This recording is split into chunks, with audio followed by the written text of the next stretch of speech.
وإذ قال ربك للملائكة إني جاعل في الأرض خليفة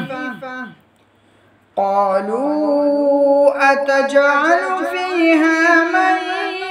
يفسد فيها ويسفك الدماء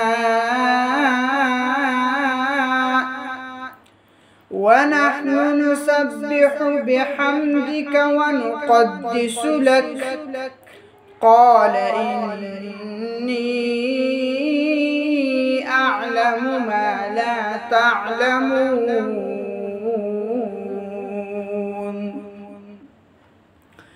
وعلم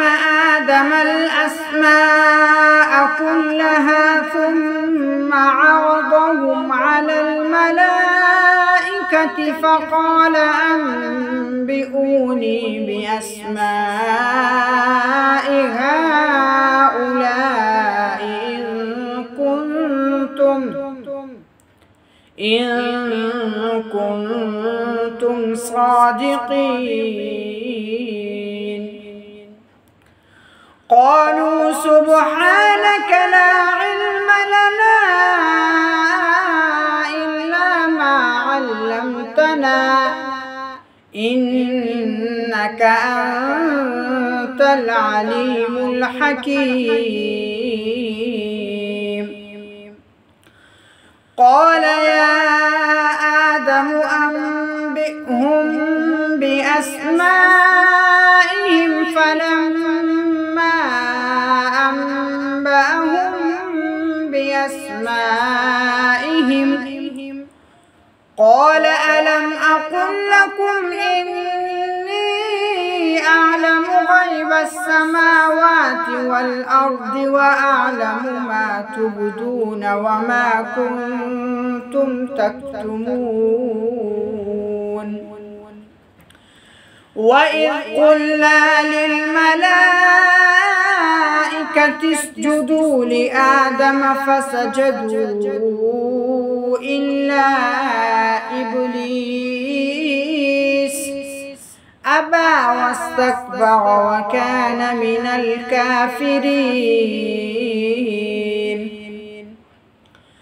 وقلنا يا آدم اسكن أنت وزوجك الجنة وكلا منها رغدا حيث شئتما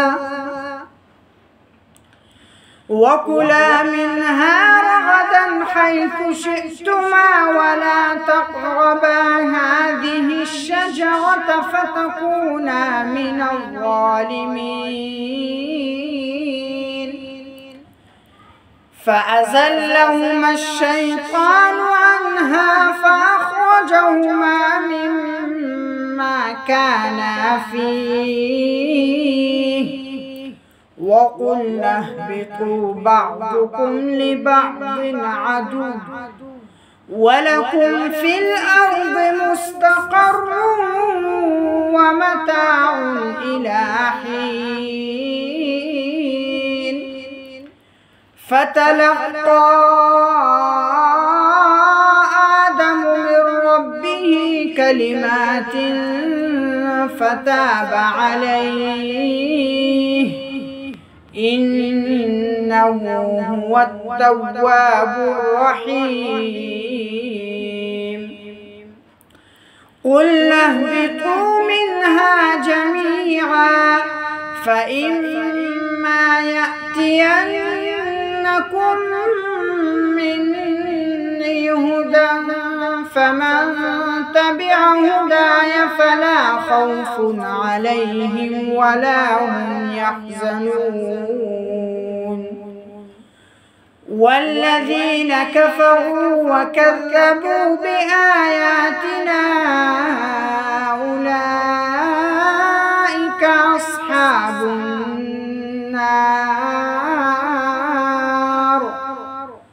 هم فيها خالدون